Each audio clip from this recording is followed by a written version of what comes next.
अक्षय शिंदे बनावट एन्काउंटर प्रकरणी मुंबई उच्च न्यायालयात सुनावणी सुरूच राहणार। अक्षय शिंदेच्या आई-वडिलांना कोर्टात हजर राहण्याची गरज नसल्याचं न्यायालयाकडून स्पष्ट। 24 फेब्रुवारीला पुढची सुनावणी। अक्षय शिंदेच्या आई-वडिलांवर दबाव असल्यानं त्यांनी माघार घेतली। जितेंद्र आव्हाडांची एक्सपोस्ट पोलिसांच्या भूमिकेवर उपस्थित केले अनेक प्रश्न। सलमान खानच्या घरावरील गोळीबार प्रकरणातील 2 आरोपींना हायकोर्टाकडून जामीन मंजूर। दोघांविरोधात कोणतेही ठोस पुरावे उपलब्ध नसल्याचं हायकोर्टाचं निरीक्षण।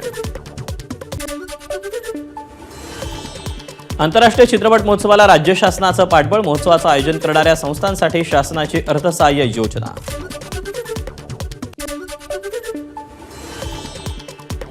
मुंबईतल्या टाटा मेमोरियल ल्युकेमिया लिम्फोमा फाउंडेशनचा 12वा वर्धापन दिन। कार्यक्रमात कॅन्सरवर मात केलेल्या रुग्णांनी सांगितला संघर्ष काळातला प्रवास।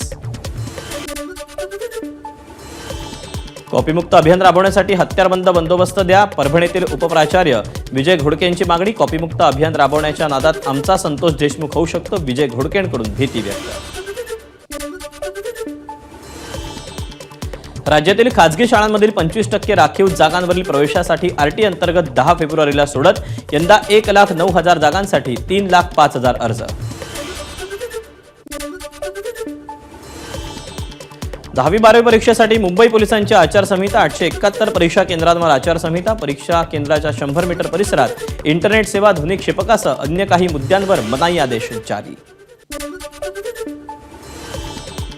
बेस्टचे नवे महाव्यवस्थापक म्हणून एसवीआर श्रीनिवास यांची नियुक्ती। श्रीनिवास यांनी बेस्टच्या महाव्यवस्थापक पदाचा पदभार स्वीकारला। श्रीनिवास हे 1991 तुकडेचे भारतीय प्रशासकीय अधिकारी।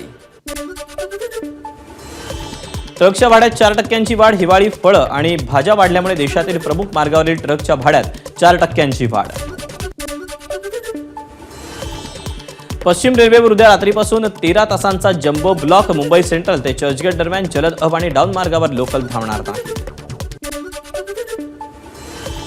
अत्याधुनिक कवच 4.0 प्रणाली राबवून मुंबईत लोकलच्या 300 फेऱ्या वाढवण्यात येणार। 2 लोकलमधील अंतर 2.5 मिनिटांवर आणून लोकल फेऱ्या वाढवल्या जाणार, रेल्वे मंत्र्यांचा दावा। अपात्र महिलांकडून लाडकी बहीण योजनेचे पैसे परत करायला सुरुवात। पुण्यात जवळपास 75,000 महिलांकडून योजनेचे पैसे परत। कारवाईच्या भीतीनं अपात्र महिला पैसे परत करण्याच्या तयारी। राज्यपाल सीपी राधाकृष्णन नाशिकमध्ये काळाराम मंदिरात जाऊन घेतलं रामाचं दर्शन।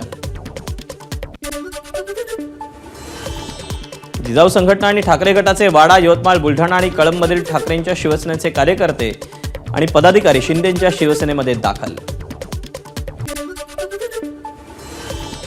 मंत्री राधाकृष्ण विखे पाटलांना मुंबई उच्च न्यायालयाचा दिलासा। विखेंनी माढा तालुक्यात एका कार्यक्रमात वाळू माफियांसंदर्भात वादग्रस्त वक्तव्य केल्याविरोधात याचिका दाखल करण्यात आली होती।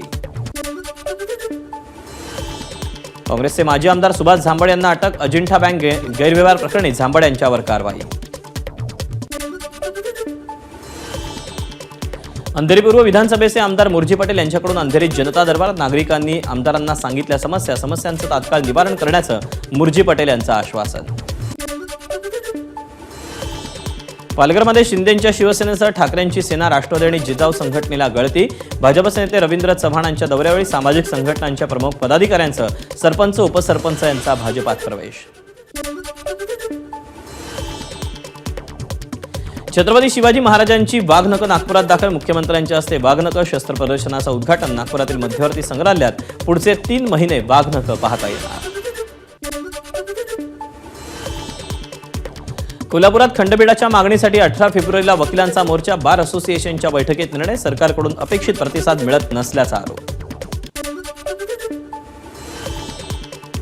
पुण्यातील पोलीस उपनिरीक्षकाची लोणावळ्यातील टायगर पॉइंटवर आत्महत्या, कारण स्पष्ट। पोलिसांकडून शोध सुरू।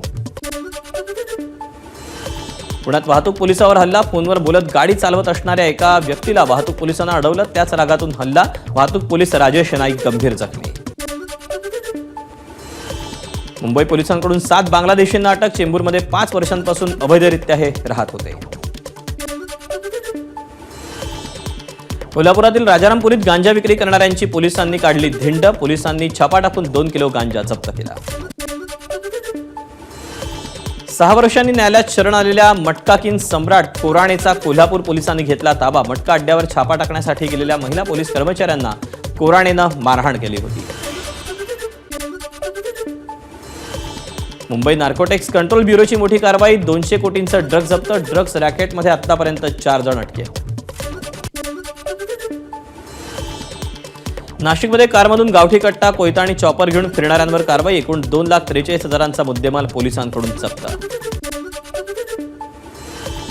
नाशिकमध्ये वाहनातून शस्त्र घेऊन जाणाऱ्या मिलिंद भालेरावला नावाच्या गुन्हेगाराला अटक. वाहनातील धारदार कोयता, गावठी कट्टा पोलिसांकडून जप्त. पीएम किसान योजनेच्या बनावट लिंकद्वारे नाशिकच्या शेतकऱ्यांची फसवणूक. बनावट लिंक ओपन केल्यानं मोबाईल हॅक होत असल्याची तक्रार. मुंबईच्या अंधेरी पूर्व परिसरात आढळला जीबीएसचा पहिला रुग्ण. महापालिकेच्या 7 हिल्स रुग्णालयात उपचार सुरू. जीबीएसमुळे पुण्यात आणखी एकाचा मृत्यू. जीबीएसमुळे पुण्यात 5 तर राज्यात एकूण 6 बळी. जीबीएसमुळे आतापर्यंत 6 जणांचा मृत्यू. आरोग्यमंत्री प्रकाश आंबेडकरांची माहिती. हॉटेल आणि पोल्ट्रीचं पाणी याबाबत तपासणी करण्यात आली असून दोषींवर कारवाई केली जाणार. आंबेडकरांचा इशारा.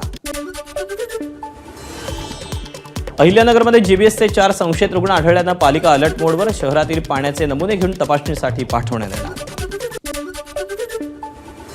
पुण्यातील बोबदेव घाटात कंटेनरची पीएमपीएमएल बसला धडक. 2 गंभीर जखमी. चालकाचं बसवरचं नियंत्रण सुटल्यानं अपघात घडल्याची माहिती. पुणे नाशिक महामार्गावर आळेफाट्याजवळ खासगी बसची कंटेनरला जोरदार धडक. बसच्या पुढील भागाचा अक्षरशः चक्काचूर. 6 प्रवासी किरकोळ जखमी. पुण्यात आंबेडकरी संघटना आक्रमक. डॉक्टर बाबासाहेब आंबेडकर भवनाच्या विस्तारासाठी प्रस्तावित असलेली 2.25 एकर जागा खासगी बिल्डरच्या घशात घातली जात असल्याचा आरोप. भिवंडी आणि शहापूर तालुक्यातील श्रमजीवी संघटनेचं 5व्या दिवशीही आंदोलन. वनहक्क पट्टा दाव्यांसाठी आंदोलन. उपविभागीय कार्यालयासमोर चूल पेटवून आंदोलकांचा ठिय्या. जळगावच्या अमळनेरमध्ये सीसीआय केंद्र सुरू करण्यासाठी काँग्रेसचं जिल्हाधिकारी कार्यालयात आंदोलन. जिल्ह्यातील सीसीआय केंद्राची मुदत वाढवण्याची मागणी. भिवंडीत मांजामुळे घार अडकली. अग्निशमन दलाकडून घारीची सुखरूप सुटका. एबीपी माझा, उघडा डोळे बघा नीट.